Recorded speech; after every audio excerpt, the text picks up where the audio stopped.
सबु बापा माँ गोटे छोटिया कविताटीए। कवितार शीर्षक ହେଉଛି ମୋ ବାପା ବୋଉ। ଆଜିର କବିତା ଆବୃତ୍ତି କରିବି କିଛି ବାସ୍ତବ ବେଦନା ଭିତରୁ। କବିତାର ଶୀର୍ଷକ ହେଉଛି ମୋ ବାପା ବୋଉ।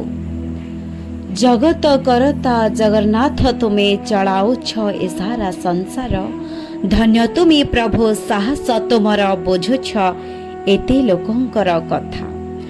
ଆମ ପରିବାରରେ ମୋ ବାପା ଅଟନ୍ତି ଚଳନ୍ତି ଠାକୁର। ତାଙ୍କରି ଆଗରେ ନଇଁଯାଏ ଆପେ ମଥା।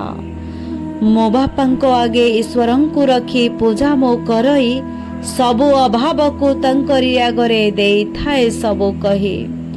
ନିଜ ପାଇଁ ପଛେ ଅଭାବ ହଜାରେ, ନିଜ ପିଲାଙ୍କ ପାଇଁ ସବୁ ସାଇତି ଦିଅନ୍ତି। ସେଇଥିପାଇଁ ତ ଈଶ୍ୱରଙ୍କୁ ପଛେ ବାପାଙ୍କୁ ଆଗରେ ପୂଜା ମୁଁ କରଇ। ମୋ ବାପା ନାମେ କେତେ ମୁଁ କହିବି, ମୋ କଲମରେ ନାହିଁ କାଳି। ଈଶ୍ୱରଙ୍କ ସ୍ଥାନେ କେବଳ ବାପାଙ୍କୁ ରଖୁଛି ମୁଁ ଜାଣି।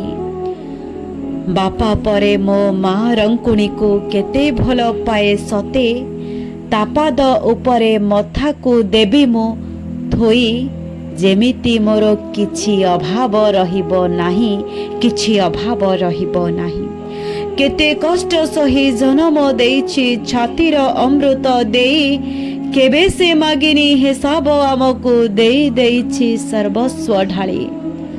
ଦୁନିଆରେ କାହାରିକୁ ଦେଖି କଷ୍ଟ ଦୂର ତ ହୁଏନି, ହେଲେ ସ୍ନେହମୟୀ ମାର ମୁହଁକୁ ଦେବ ଯେବେ ଦେଖି।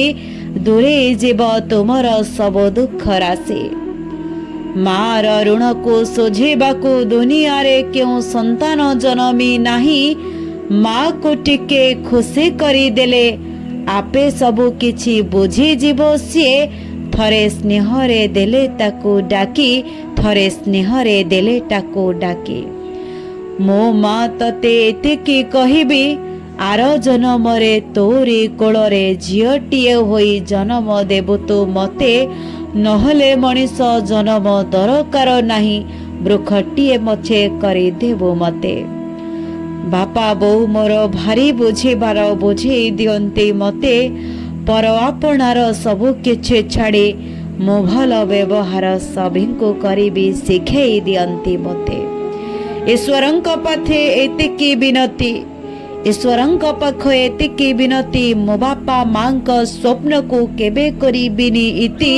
ସବୁ ଇଚ୍ଛାକୁ ତାଙ୍କର ପୂରଣ କରିବି। ବାପା ମାଙ୍କର ମୁଖରେ ହସ ଫୁଟାଇବି, ବାପା ମାଙ୍କ ମୁଖରେ ହସ ଫୁଟାଇବି।